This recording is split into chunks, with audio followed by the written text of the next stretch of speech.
it's me, Vicky Marie, with a cup of tea. Manzanilla, chamomile tea. You caught me out there. I was just having a slurp of tea. So, good morning, good afternoon, good evening, depending on where you are. Hope you're having a nice morning, nice afternoon, nice evening. Here in Spain, it is 12:33, and the sun is shining. It's very warm. Pleasant in the mornings, but in the afternoons, after sort of 2 o'clock, it's really quite uncomfortable now. The dogs are like, it's like dog day afternoon every day. They're just like sprawled out on the sofa or in the chairs, like, oh gosh, Anyway, just want to start off by the usual thank yous, but I want to just talk a little bit about membership. Because just to remind people that there are 2 membership levels now. So there's Let's Chat, which is $1.99 a month, and Carry On Chatting, which is $4.99 a month. And we do the members lives members lives on a Thursday are open to all members. Let's Chat or Carry On Chatting. And then we do a special members live on a Tuesday, which is for the Carry On Chatting brigade, if you like. And that's like, we can talk a bit more freely there, I think, because, in the Let's Chat, as lovely as it is, I know there's a few little Trojan horses in there. I know that for a fact, actually. Some things have come to light. And so I'll know from the people that upgrade to Carry On Chatting or join Carry On Chatting, then I think we've got even more privacy, which is good. Anyway, just wanted to tell you about that. And of course, thank you to everyone who's bought me a Ko-fi, who's sent me a super sticker. But of course, everybody who watches, likes, subscribes, that is a massive help to my channel. And thank you to all those of you who send me lovely emails or leave nice messages. I just appreciate all that so much, because, that really makes a difference to me as to, continuing with the channel, because, sometimes it can get a bit hard going with the true crime and there's occasional trolling, etc. And of course, we had some good news yesterday with Rachel Marin's murderer being caught. That's some good news. We don't get lots of good news on the True Crime channel, do we, unfortunately? But so just even one thing like that just makes it all worthwhile, doesn't it? Because it just feels so good. So I've got a bottle of champagne, Spanish champagne, it's only €2.50. It's not a Veuve Clicquot or Moet Chandon. It's Cava, it's Spanish champagne, but it's just as good, if not nicer. And that's in the fridge at the moment. And I bought it yesterday, actually, because I was going to have it yesterday to celebrate the news of Rachel Marin's killer being apprehended. But of course, England are playing today. So I know there's a lot of you out there, a lot of Scottish people out there who'll be hoping and praying that England lose. But we'll be watching, there'll be a few of us watching the England match. And I thought I'm going to save the champagne for that, because I'll either be drowning my sorrows or celebrating that England have won their first match in the Euros. So that's on ice in the fridge as we speak, and I will be enjoying that later. So anyway, what I'm going to talk about in this particular video, of course, these documents that were released last week about the Madeleine Soto case. And there's this massive set of documents that have been released, and there's lots of interesting things in there, but it's a bit hard going. I mean, I haven't got anywhere near through it. So to be honest, with everything that's been going on, I haven't really had much chance to look at it.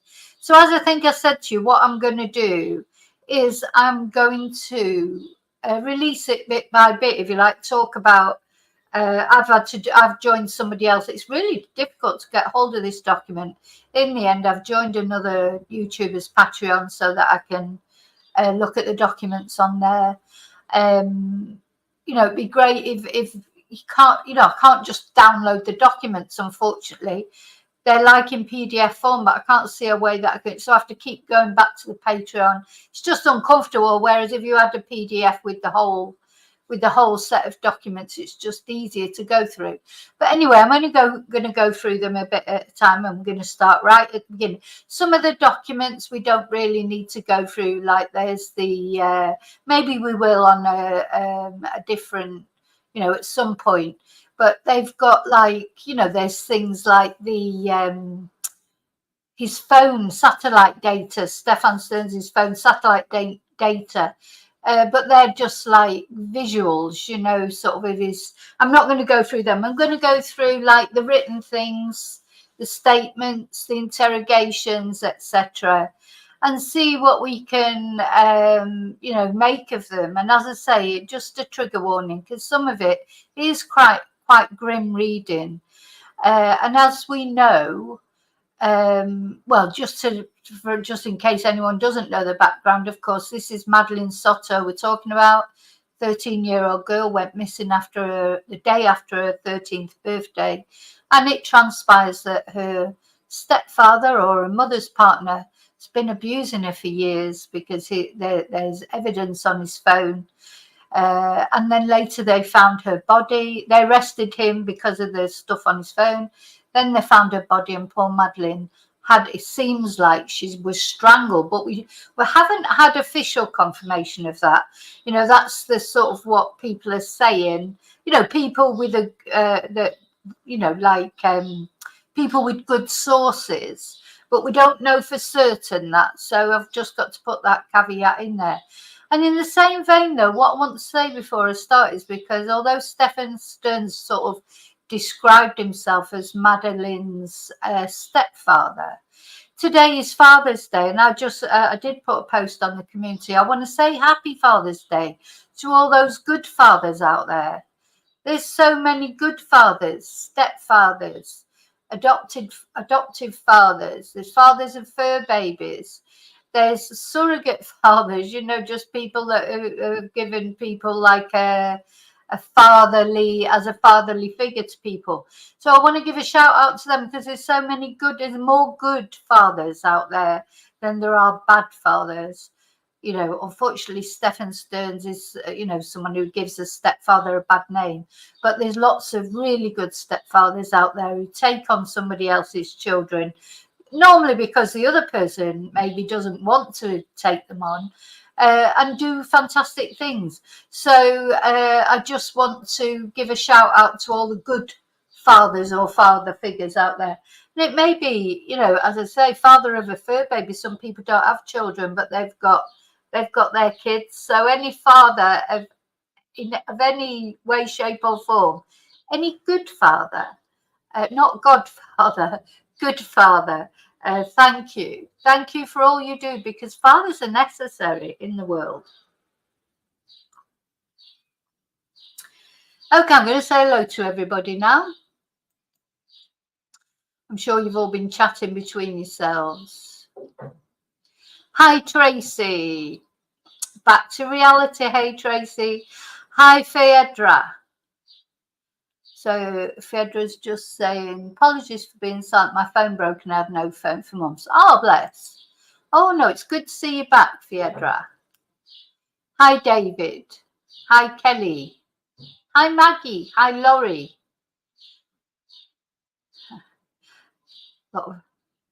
Raining in Glasgow. Oh, dear. Honestly, I have to swap you, to be honest. Hi, Ocean. Not every day, but, it doesn't get a bit much, this heat. It's not as hot as last year, though. I tell you, it definitely isn't as hot as last year. Oh, gosh. So, a miserable day in Scotland, anyway. Okay, so let's have a look at this. So, I've gone on to Gavin Fish, which I've got to be honest, I didn't even really know much about him. But it's his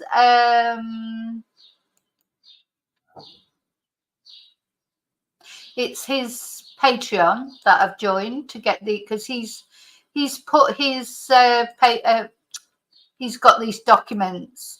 Everyone's been very close with these documents. I think because they've had to buy them and spend quite a lot of money on them, maybe, or because they are not from the actual police department. I think they're from the attorney's office. So anyway, I don't know, because the other YouTuber that I spoke to, he said that he paid over $300 for them, and he offered me them for $50. But that's sort of outside my price range, really, because I know people think YouTubers earn hundreds and thousands of pounds, but of course they don't. But anyway, this is one way of doing it. We're going to go on to Gavin's Patreon that I've joined and have a look. We're going to start off. So we'll get, I was thinking of keeping these, it'll be about an hour I'll do for each video, because there's, so much information. I mean, I can't do one big video about it all. I'm just going to release it in bits and pieces. Okay.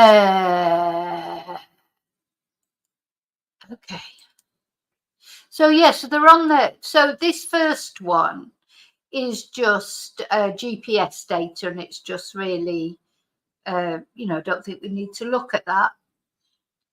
Have I shared it? Yeah, it's coming up. So we're going to go into the first one, the missing person investigation. So this was the very first, if you like, report. Back on the 26th of February.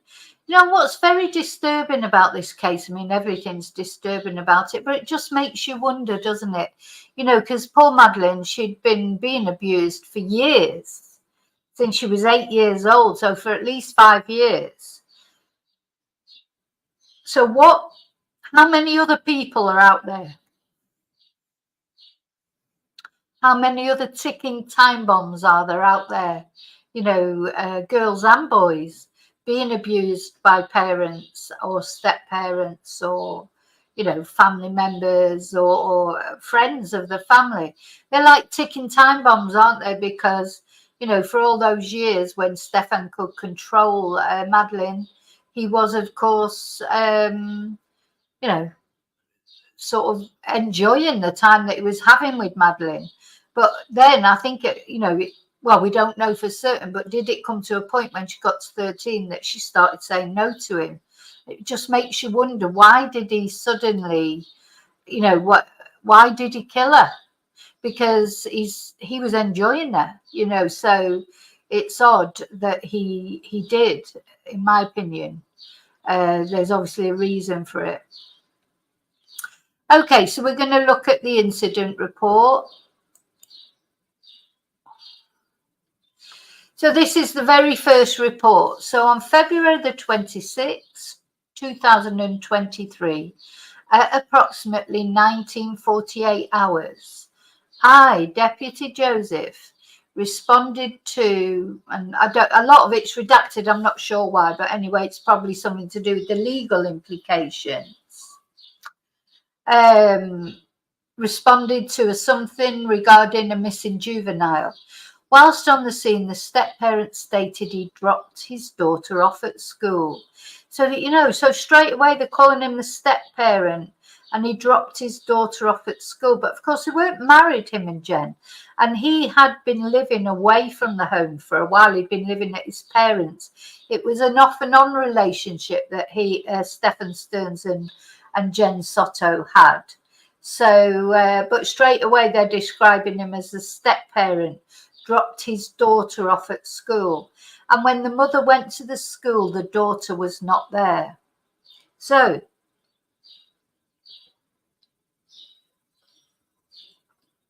this whole case apparently has changed the way the schools do things in that area, because of course she didn't turn up at school, but nobody let Jen know or anyone know that she hadn't turned up.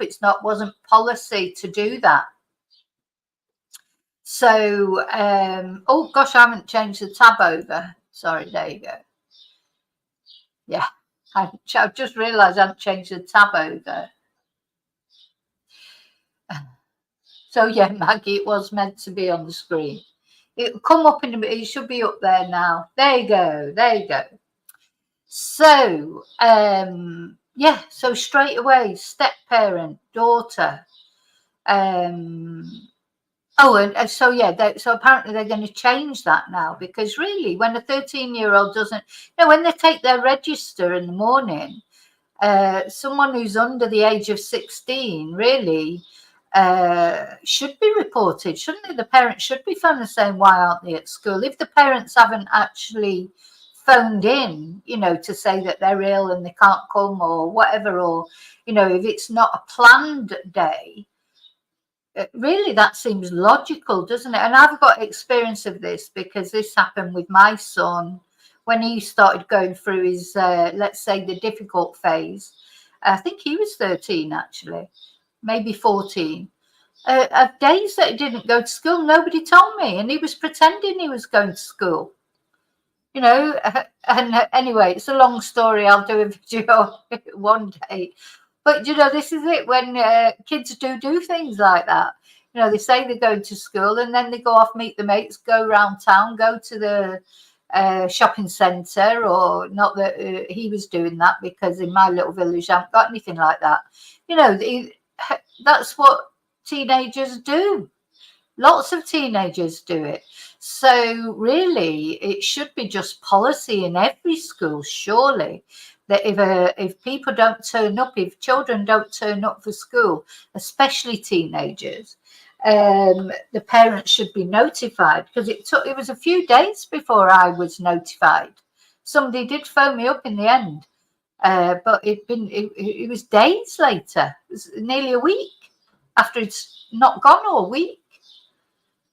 So anyway, that's something that's come out of this.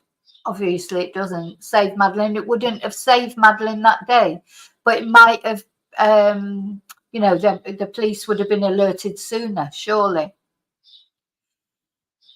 Okay, so the step-parent stated he dropped his daughter off at school, and when the mother went to the school, the daughter was not there. The parents searched within the neighbourhood and places where the daughter may have gone. The parents could provide a location where the daughter may have been, but this yielded negative results when deputies checked the area. The juvenile was entered into the etc. as missing disabled. Missing disabled? Anyway, my investigation revealed the following.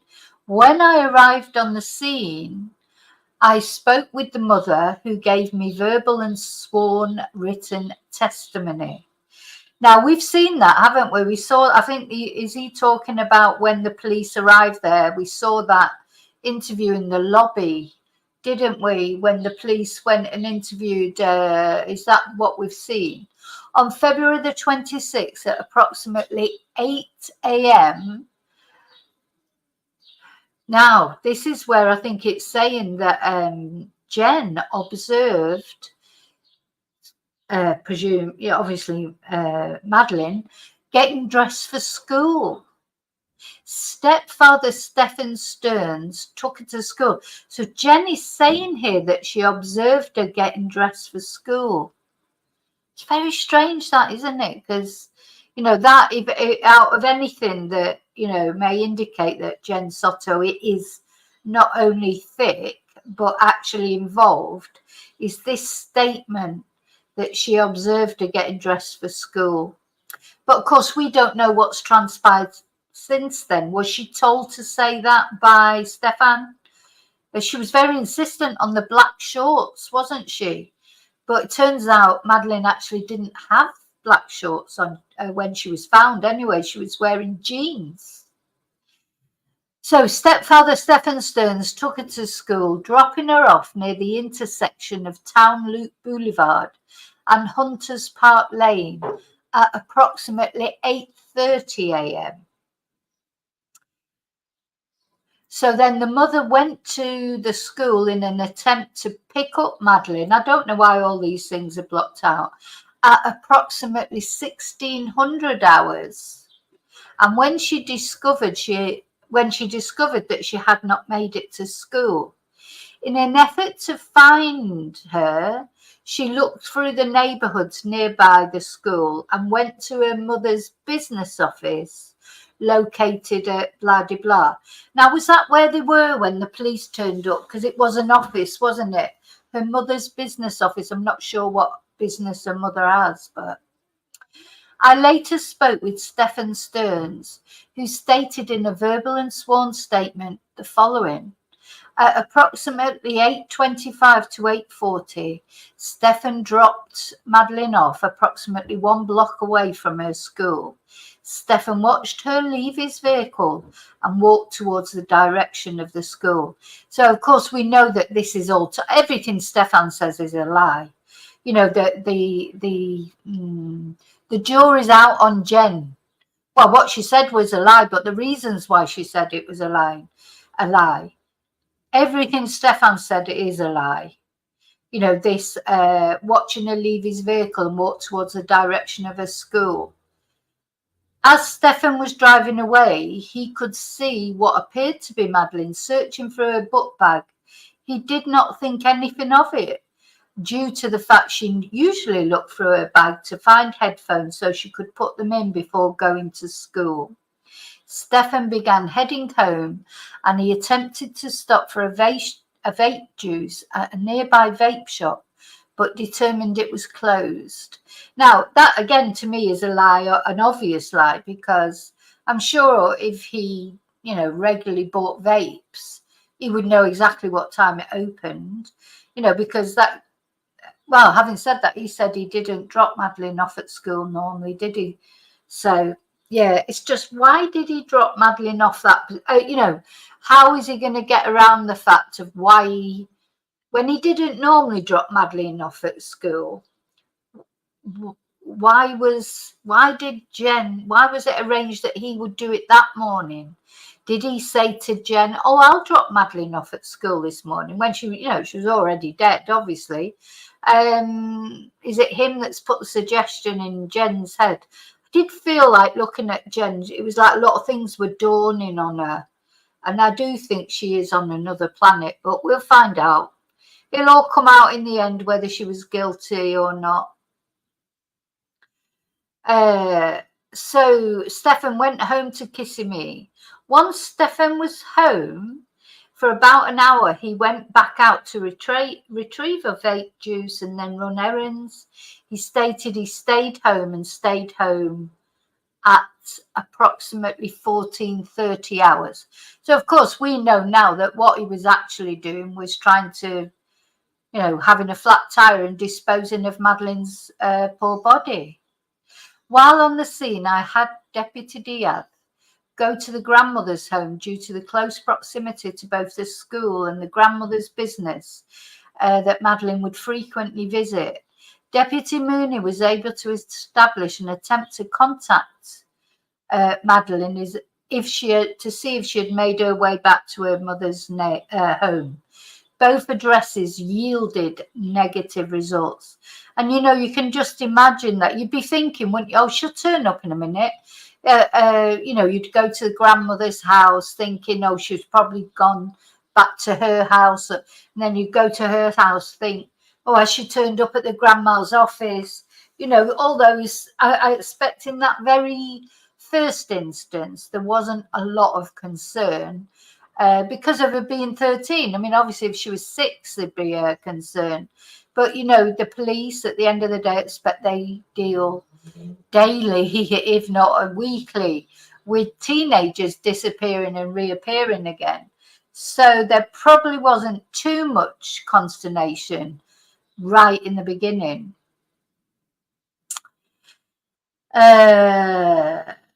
So somebody was able to provide him with the phone number of Madeleine's best friend. And in these documents, we have testimony from her best friend.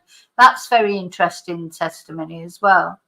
I then requested Stefan to take me to the location where he dropped Madeleine off in an effort to canvass the area and recover any evidence.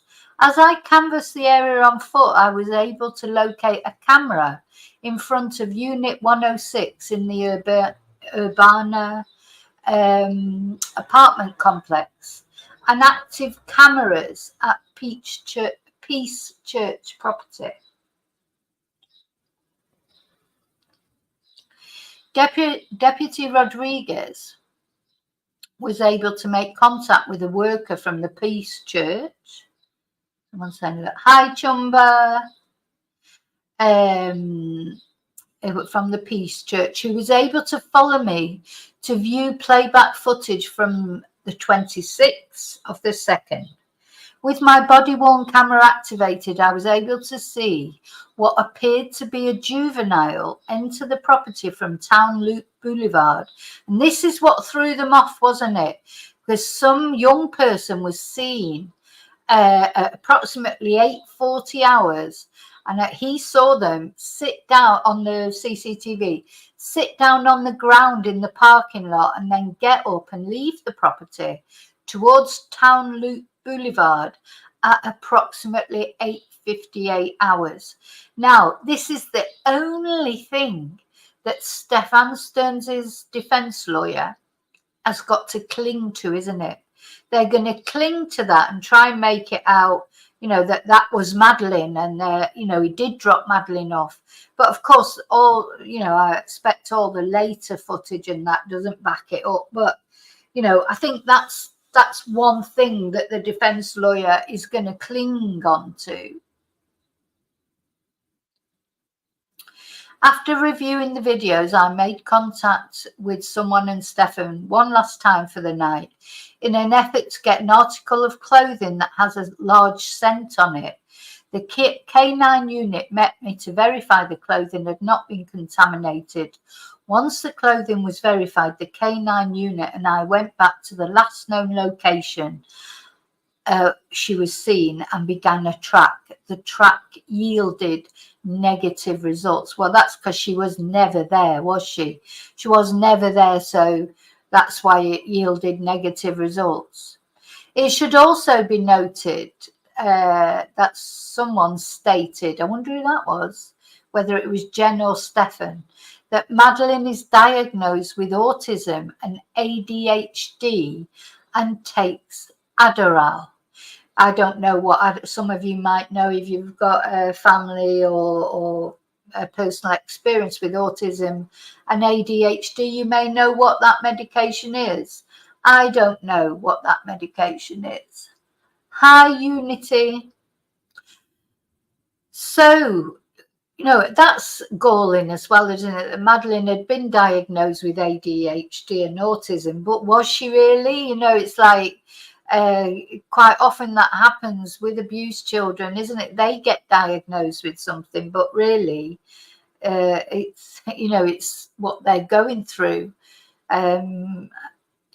Hopefully, because a lot of people are talking about this now, about how do you spot, maybe as a teacher or maybe as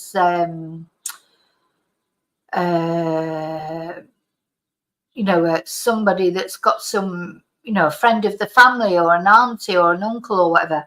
How do you spot these signs? Because, and I'll keep going back to this. I know Jen didn't notice supposedly what's going on and, she's the mother and that, but nobody did. Nobody suspected Stefan. Nobody. So it's not just Jen. I mean, these people are clever. So how do you spot these signs? It's very difficult to go to the police, even if you do suspect something, because you can't prove it. You can't. It's very difficult just to go to somewhere, to the police or authorities and say, oh, I think such and such is abusing their child. Especially when you've got to live with them or near them or be in their family. It's very, very difficult to cast aspersions because, that often there is no proof. So difficult. But of course, it started a debate now about this. What are the signs? And maybe, because imagine if somebody was incorrectly accused. I remember one of my nephews, his son, was always falling when he was, a toddler, when he was at that toddler stage. he was just crazy. He would fall, he would run and fall down steps, and they had him at the A&E so often that in the end they did interview my nephew and his wife. They were suspicious because he was always coming in with bruises on his head, because he was always falling downstairs or off steps. And funnily enough, my nephew was the same. So it's like his son inherited his, whereas my son, he was very cautious. He wouldn't just run off off a step or fall down the stairs. He does it now more than he used to do it when he was a kid. But yeah, so you've got to be very careful, because how do you know? Anyway, so Madeleine is 5'1", approximately 110 pounds. So she's tiny, isn't she? Blue eyes, white skin, blonde hair. And she was last seen, so here's the big lie. She was last seen wearing a green hoodie, black shorts, and white Crocs. Now, I wonder why they said, why, so that's something. It's these sort of little things really irk me, because Jen was very, I think didn't he say green or navy shorts? And then Jen stepped right in and said, no, black shorts. And then it turns out that Madeleine was actually found wearing jeans. So, those sort of little details sort of, I don't know. Where is the green hoodie, the black shorts, and the white Crocs? Did she have the white Crocs on? I don't know, anyway. So, things that will come out sort of later. Okay, let's go on to the next one.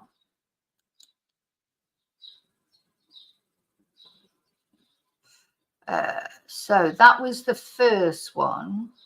Let's have a look at this one.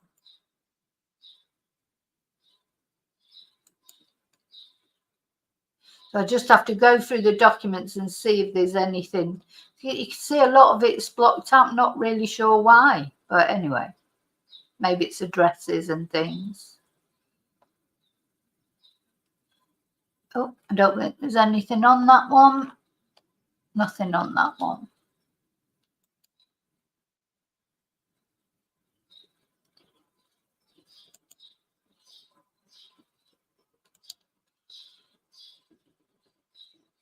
Yeah, now this was interesting because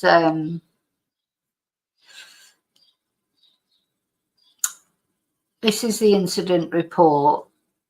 And now the property summary, I'm presuming these are the things that they took off Stephen Stearns. They took off him a purple Apple phone with a clear case with a cherry design. I'm presuming this is what they took off him. And also they took off him a black wallet with a chain that spells Natalia, don't know why Natalia, containing US currency, miscellaneous cards with the names Simone M. Prado, Cassiano Mazzelli, and Ken Mazzelli. So I'm not sure what those items are, but it seems to be things that they took off Stefan.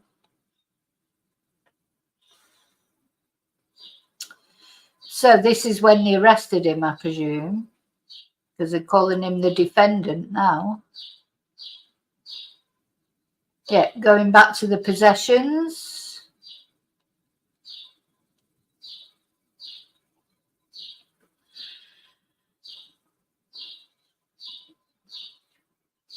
Okay, so this is a supplemental report. So some of these details that they'll talk about in here might be repeated, but it is a different document.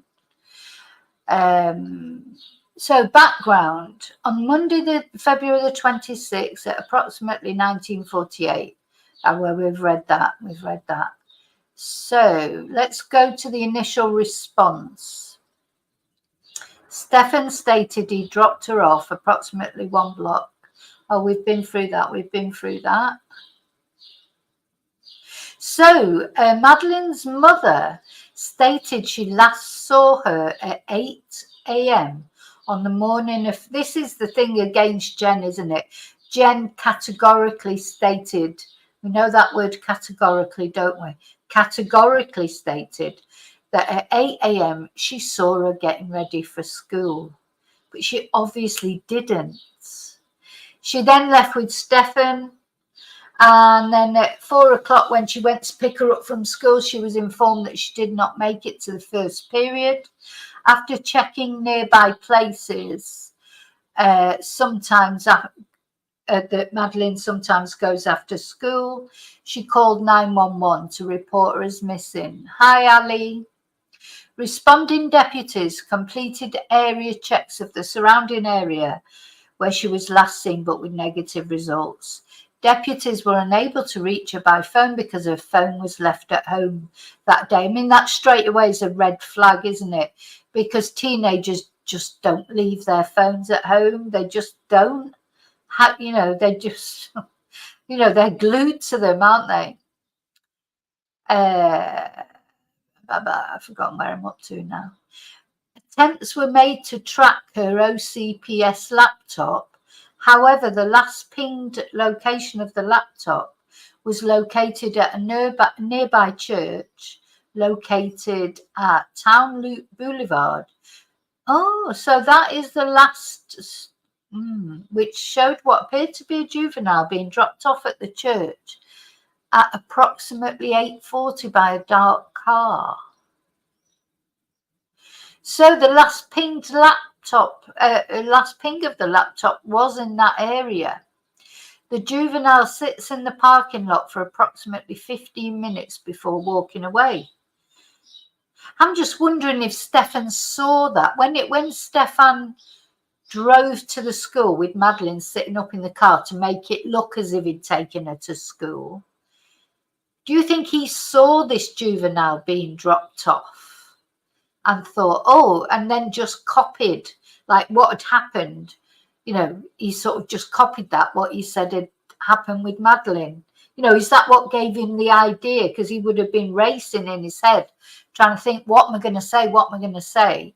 So it makes you wonder if he saw that and that gave him the idea of what to say. Anyway, deputies spoke with an unidentified church employee who stated she remembered seeing a juvenile fitting Madeleine's description sitting in the parking lot at approximately 8:40 hours, and a canine track was completed but did not yield results. It's interesting, isn't it? So there was some juvenile sat in that. So I wonder if they've come forward now, the family or whoever it was that dropped off that particular juvenile, because it was in a dark car. I wonder if they've come forward now and said who they are. Because they will have been able to, probably the police will have been able to get the matricular, that's the Spanish word for it. They will have been able to get the, God, I can't think of the English word, the number plate of that car that dropped so there was some juvenile there. So I presume they've been traced now. As the on-call domestic crimes detective, I was notified of this incident. After being briefed of the above information and inquiring further, I determined it was not that Madeleine was not diagnosed with any medical or mental condition which posed a risk to her health or safety. She did not make any suicidal statements prior to the incident, and no suspicious circumstances existed at this time. Given the information obtained, it was as soon as they started looking at Stefan Stearns' phone that they realised what they were dealing with, wasn't it? Given the information obtained by responding deputies during the preliminary investigation, Madeleine did not appear to be missing under involuntary circumstances, and no suspicious circumstances were articulated at the time of the initial response. Hi Yvonne, hope you're well. The next morning on Tuesday, February the 27th, I completed investigative follow-up, making contact with Stefan. Now, says somebody's roommate, somebody and the grandmother. Now, it turns out that, of course, this place where they were living, I hadn't realised before, they had other tenants in there. There were other people living there. It wasn't just Jen and Madeleine. And when Stefan was there, it wasn't just Jen, Madeleine, and Stefan. There were other people living there. So now I've seen it being said that Jen has then later said, she heard things going on in the house in the morning. But of course, it could have been the other people getting ready for work or school or wherever they were going. Now, that's something that I'd like, it might come out as we go through these documents bit by bit. Who are the other people living in the house? And is Stefan's lawyer going to try and cast some aspersions on them? So this was not their own house. This was a house that was, I think there were at least 4 bedrooms in this house, or flat, apartment, or whatever. And there were other people living there. So, it's interesting. Because I didn't know that until just recently.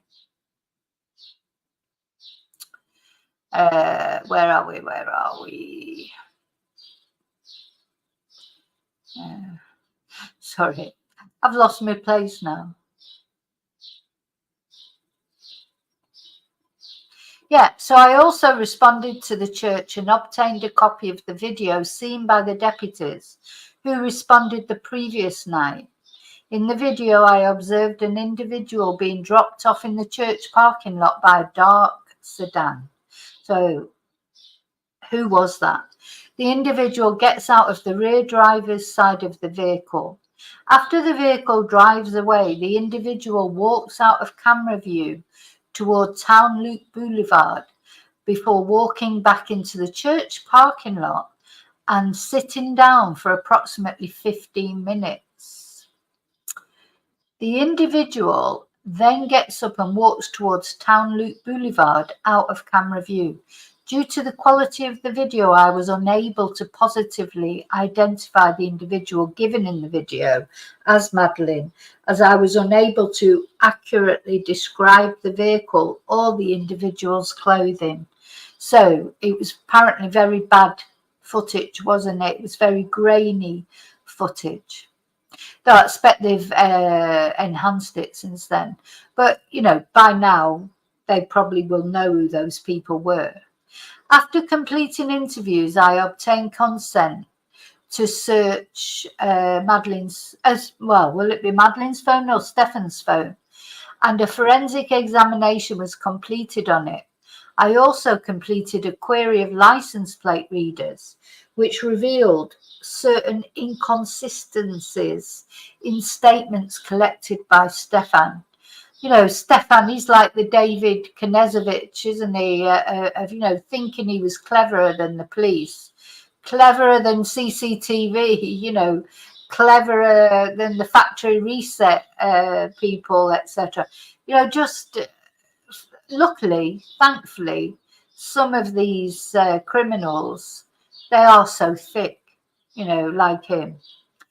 A review of camera footage in the area where Madeleine was allegedly dropped off also revealed inconsistencies. See supplement reports for further detail. On Tuesday, February the 27th, I contacted the Florida Department of Law Enforcement to issue a missing child alert for Madeleine. The alert was accepted and broadcasted. Okay, these are the interviews now. So this is Jen's statement, okay? And this is the interview she gave at 11:16 the following day on the 27th of February. So Jen stated the last time she saw Madeleine, so now she's already changed her statement, because now she's saying the last time she saw her was on the night of Sunday, February the 25th. At approximately 11 o'clock inside the home when she was going to bed. At this time, she sent Madeleine and Stefan up to a guest bedroom. I mean, that is this, no matter whether Jen Soto gets charges or not, I don't think this, people will never forgive her for this. It's almost like she sent her off, like a lamb to the slaughter. All three were originally going to sleep in Jen's bed. However, she stated she needed to get some rest due to her new job making her very tired. She would sleep better alone. And Stefan was going to get Madeleine ready for school in the morning anyway. I mean, come on. How can three, first of all, now that Madeleine's 13, it's not right that all three of them would sleep in the same bed, is it? It's just not right. It just isn't. Kids get to a stage where they don't want to sleep in your bed anyway. You shouldn't. Oh God, it's horrible, isn't it? The thought of the three of them all sleeping in the same bed, and Madeleine is 13 years old. She's not a 2-year-old. Gosh, that's what Jen is. She's never going to get forgiven by the public for that, whatever happens. See, is she really that thick? Anyway, worse than that, she then sent them off to the guest bedroom because she wanted to get some sleep. So she sends off her boyfriend and her 13-year-old daughter to sleep together in the guest bedroom.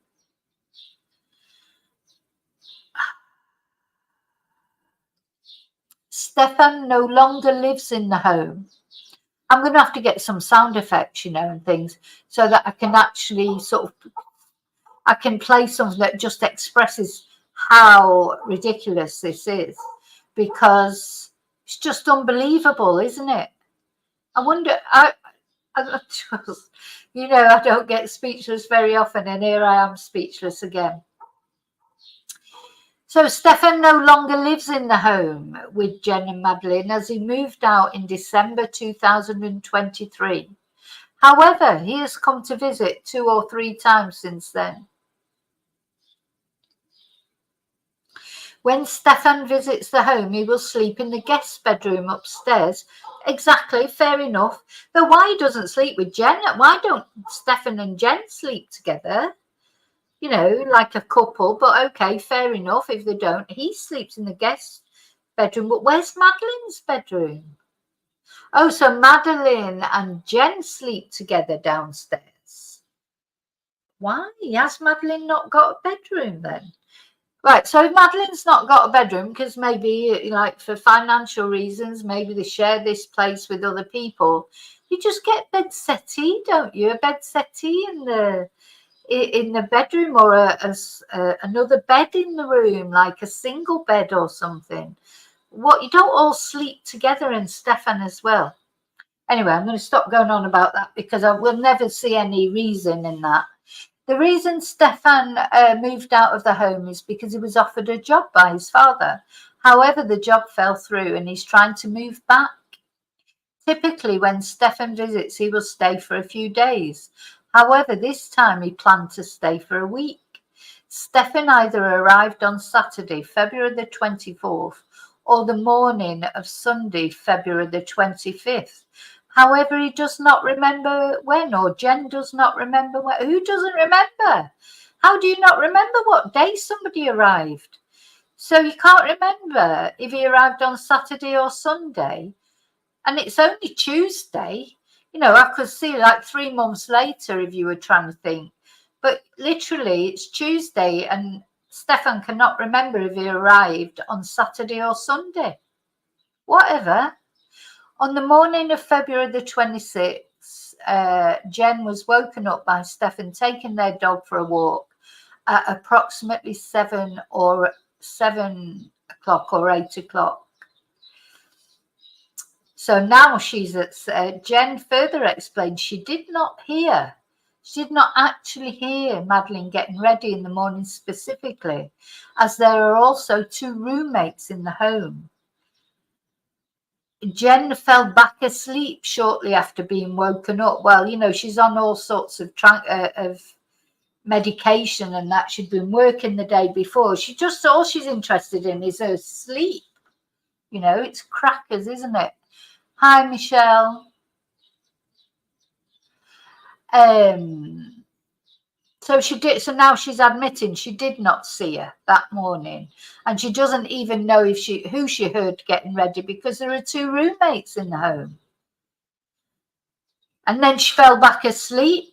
At about 9 o'clock, she woke up again, and Stefan still had not come home after taking Madeleine to school, and she left for an appointment at approximately 9:30. Okay. Stefan called her on the phone at approximately 10:18 to inform her he had just returned home from completing some errands. Stefan informed her he originally planned to take Madeleine to a nearby McDonald's for breakfast. However, Madeleine did not wish to go. That never happened, that 13-year-old, where you'd say, oh, shall we go to McDonald's? Oh, no, I don't want to go. Come on. So he took her directly to school. Stefan also informed her he attempted to go to a smoke shop to get e-cigarette supplies immediately after dropping her off. However, the shop was closed, so Stefan then returned to the home at approximately 10 a.m., spent some time there before going back to the smoke shop. Jen returned to the home at approximately 11:15. By that time, Stefan had returned. Afterward, she waited at the home till 2:30, at which time she left to pick Madeleine up at school. That's a bit early to leave, isn't it? What time? Because I thought she wasn't finishing till 4. Anyway, at approximately 1600 hours, she waited approximately 10 minutes for Madeleine to come out. However, she did not come out. She did not remember if she had told her she was going to pick her up that day. See, she can't remember anything, Jen. She's totally spaced out. She's on another planet. You know, she really is. So she couldn't remember if she told her daughter if she was going to pick her up or not. So she drove to her mother's office to see if she had walked to her mother's office, as she sometimes did after school if Jen is at work. She was informed she was not there, so she then looked for her in the area but did not see her. She then called her best friend to ask where she was, but was informed that she did not come to school that day. So this is the problem. No one had let her know, you know, the parents know that Madeleine wasn't in school. So she reached out to friends and teachers to see if anybody saw her at school that day, and was informed that she was absent the whole day. At this point, she realised something was amiss and then called 911. On a typical morning, hi, blank faces. On a typical morning, she will take Madeleine to school no later than 8:50, and her and Stefan have been together off and on for 7 years. Thus, Stefan has taken Madeleine to school in the past, although that responsibility typically belongs to Jen. Stefan has taken Madeleine to school 1 or 2 times in the past. It's not many, is it, for all the times they've been together? It's not 1 or 2 times is nothing, is it? He is familiar with how to do so. When Stefan takes Madeleine to school, she asks that he does not drive her all the way to school, but she prefers to be dropped at a distance from the school so she can walk up. A lot of kids are like that, aren't they, when they get older? You know, it just seems like one day they're like holding on to you and not wanting to go to school and, you know, giving you a kiss and telling you they love you. And then the next minute it's like, ugh. You know, don't come anywhere near the gates. Don't kiss me. Don't. You know, that's how it is with kids, and it seems to happen overnight, doesn't it? It certainly did in my household. The reason for this is that Madeleine thinks that Stefan's vehicle, which is a silver 2010 Lincoln MKZ, is unattractive. And because of this, Stefan agrees to drop Madeleine near a church located at 13502 Town Loop Boulevard, which is approximately a 5-minute walk away from the school. Madeleine has no history of running away from home or leaving the home when she is angry. Jen does not recall any arguments occurring which may have caused Madeleine to wish to run away. I doubt if that's true as well. I mean, families do have arguments. I think that I always remember a psychologist telling me once years ago that if anyone ever comes into their office and says, "Oh, yes, our family is really close. We never have any arguments. It's fantastic." Blah blah blah blah. It's a straight away red flag in her eyes because that's just not how families are. Of course, families have arguments, disagreements. So as soon as someone comes in and starts saying what a fantastic family they've got and how perfect it is, her red flag alerts immediately go up. So there you go. But no, Jen says there was no reason to think, no arguments, even though she had said she wanted to go away and live in the woods. And apparently she had many arguments with her mum. Teenage girls do clash with their mums. Sunday, the February the 25th was her birthday party where she had a good time and expressed she was happy. The last time she was in trouble was weeks prior to this incident, but Jen doesn't remember the exact reason why. Jen doesn't remember anything, does she? She does not remember anything. She's so caught up in her own her own whatever's wrong with her, and her tablets and her sedatives, and she's so caught up in herself, isn't she, that she's not really even noticing Madeleine at all. Madeleine's like this secondary thing in her life. When she went through Madeleine's phone, she found texts stating that when she turned 18 that she was going to leave, that Jen was acting crazy and that Jen was going to send her to her father's home, her biological father. Oh, so Madeleine and her biological father communicate sometimes by phone, but they do not frequently see each other. I still think the father's got, he's got to answer why he wasn't noticing what was happening with Madeleine as well. So they don't see each other very often, and he's not very involved in her life. Poor Madeleine. So everyone let her down, in my opinion. Her father should have been there for her. He should have been there for her. He is her father, for God's sake.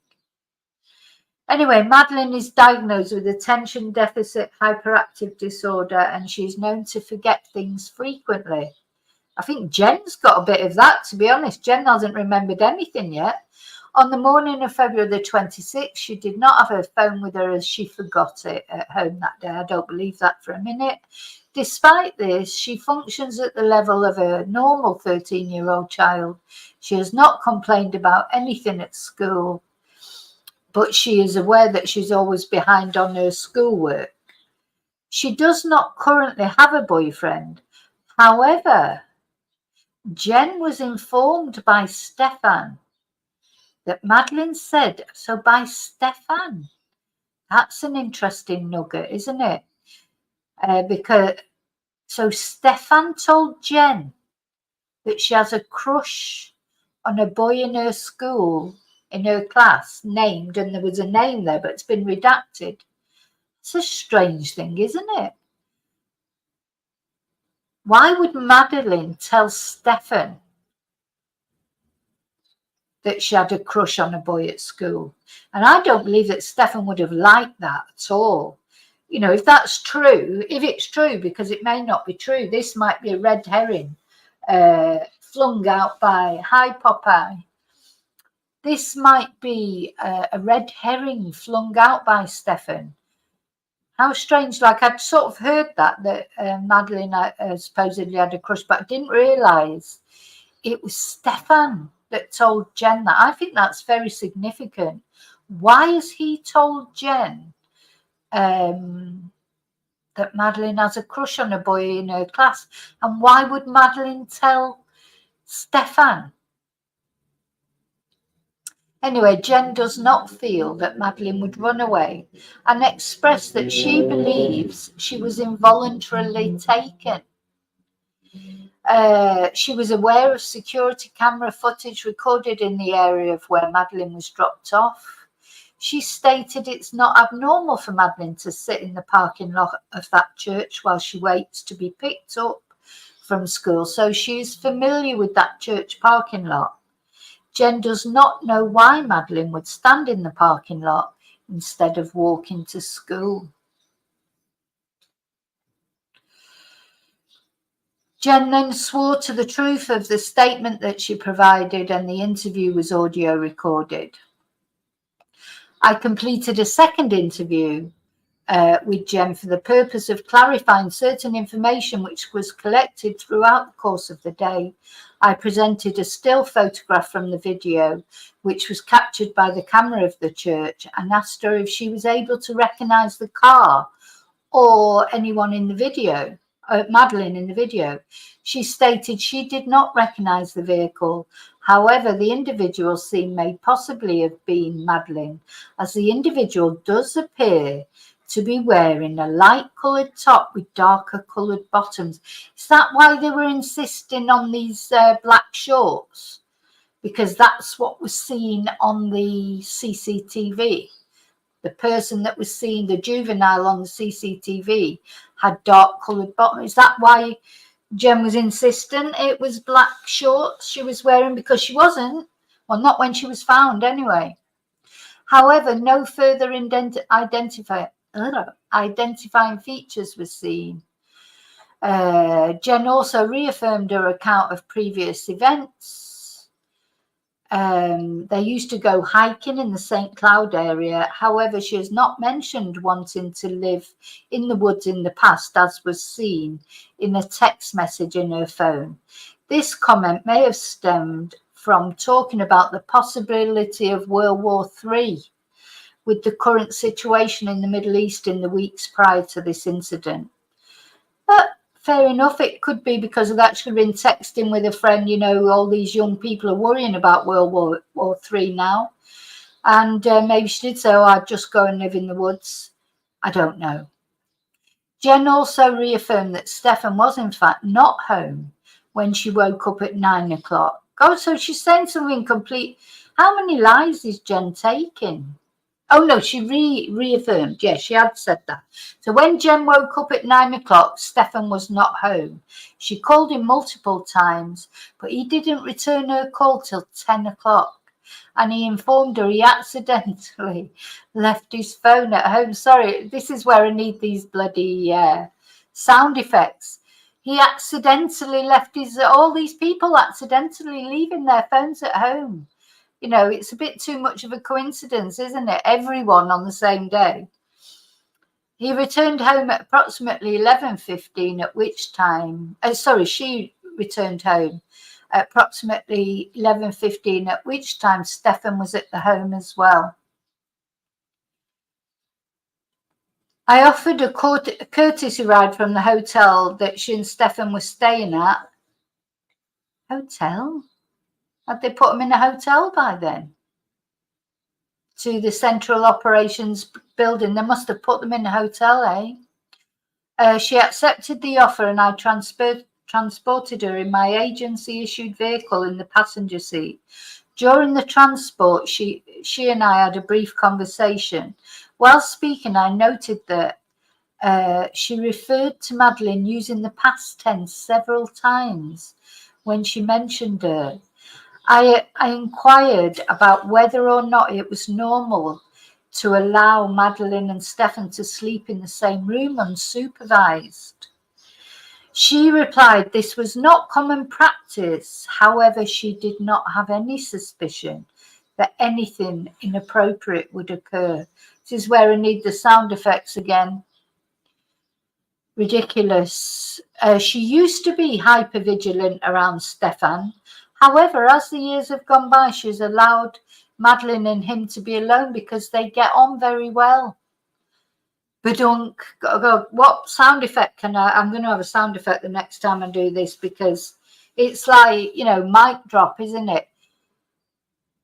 He started abusing her when she was 8. They'd not been together 6 months when the first footage and that on his phone. So, you know, she is, I tell you, Jen is, you know, unfortunate for Madeleine that she had Jen as a mother, because Jen is totally, whether she's guilty of anything like more sinister, but sinister enough that she's just guilty of being totally thick and just consumed by herself. This conversation was audio recorded. Okay, now we've got the interview of Stefan Stearns. Yeah, I might stop here because otherwise it's just going to be too long, the video, because it goes on quite long, this one. Let's see. Yeah, that'll be part 2.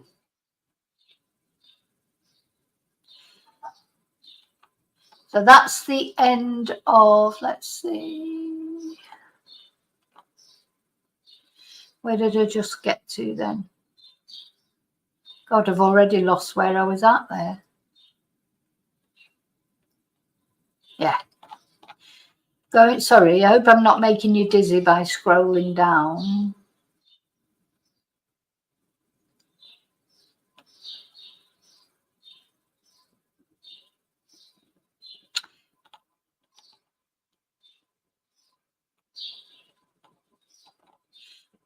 Yeah, I'm going to stop there. So part 2 will be Stefan's interviews.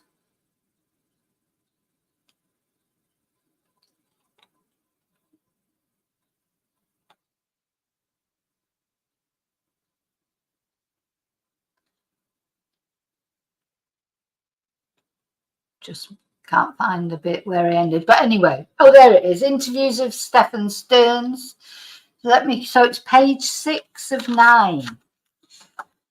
Okay, so that's what we'll be looking at in part 2, which will be tomorrow. I don't think I'll be doing anything more today because of England playing.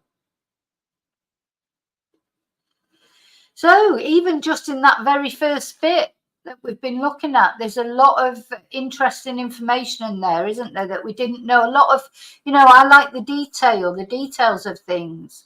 This with the clothes is really sort of, you know, why did they say, why was Jen so insistent she was wearing black shorts? Now it seems it could be because that juvenile that was on the CCTV was wearing dark bottoms, and Jen was so in a, you know, so sort of believing that that was Madeleine, that maybe that's why she was insistent. I don't know.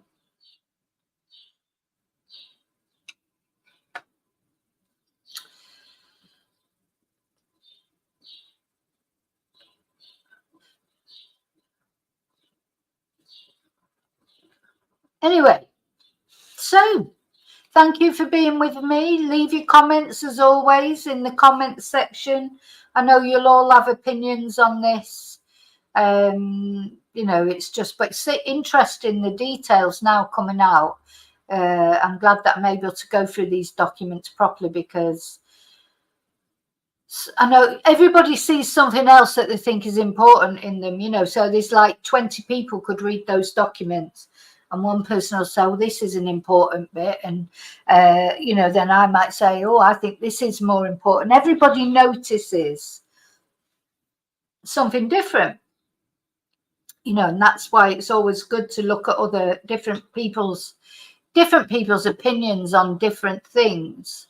But you know, everyone wants Jen Soto to be arrested, I know, but I don't think she's going to be arrested. I don't think she's done anything except for be totally useless. Well, she may be arrested for neglect. She may be arrested for neglect. Let's hope so. Now, of course, there's nowhere to go with Stefan. He's arrested. There's no way he's coming out of prison. I don't know how his lawyer's even going to start defending him because of all the evidence against him. How is he even going to start defending him? But I wonder if the trial will be televised. Will it be a trial? Will he decide to plead guilty? All these things. Anyway, so cheers and come on, England. Come on, England. I'll be watching England later. So if I'm, you might not see me tomorrow because I might be too depressed or too much of a hangover. No, I'll definitely be back tomorrow with part 2 of that. I'm going to try and concentrate on this now. So, yeah, remember to live and love wisely, carefully. You know, just try and stay away from Stephen Stern's types. But how do you know? You know what? These people, they walk amongst us. Okay, thanks, guys. So I'll see you really soon. And until then, may your God go with you. Bye.